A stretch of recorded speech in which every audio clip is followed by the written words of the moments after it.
Hello guys, ito na naman ako. Okay, pag-usapan natin itong inilabas na mga video, kumakalat na naman sa social media, no? Ang video nitong si Pulong, ayan, sa taas. Okay, napapanood din yun, no? Anyway, guys, credit nga pala kay salamat, hiramin ko lang yung video nito galing kay Pebbles. Thank you, Pebbles. Anyway guys, punta tayo sa istorya. Ayon sa ating mga puting kabayo at ayon sa ating nahagap, ang kwentong ito, ayan po, si Pulong maliwanag at sasaksakin niya ang isang tao. Ang pangyayaring ito ay nangyari sa bar na pag-aari nitong sila Pulong. Okay, now, ito pala ay kwento about sa usapang pokpok, no? At usapang, anong tawag dito? Estapahan na naman. Ano ba yan?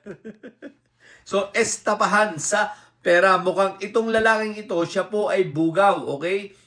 When you say bugaw, sa mga hindi po nakakalam ng bugaw, ang bugaw po, ito po yung nagdadala ng mga babae at nakikipagtransaksyon.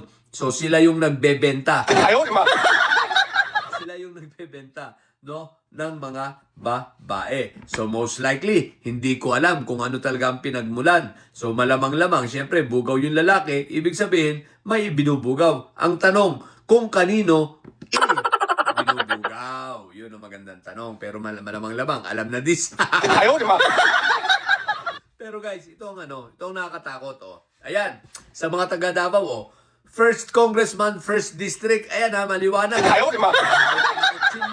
At mananaksak, no? Papatayin at talagang literal na, talagang hindi lang mananaksak, kundi talagang kita mo nyo naman, sinaktan-saktan itong lalaki.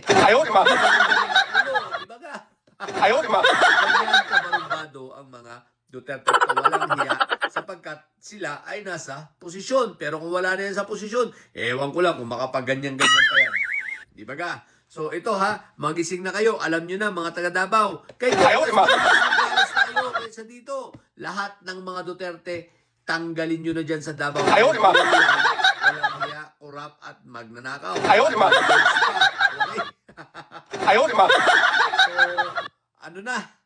Pulong, ina mo. What the heck? So lang, kayo na mag-isip, mga taga Davao alam nyo na, ang kawalang iyan, kita nyo naman yan kung kani-kanino na lang. At ako rin nung pumupunta ako sa Davao, sabi mismo ng mga taxi driver doon at ng maraming mga tao ron na nakakausap ko, ito daw si Pulong ay talagang wala sa hulog. Ano pang-aasahan natin dyan puro kaya pamilyang may sayad ka mo.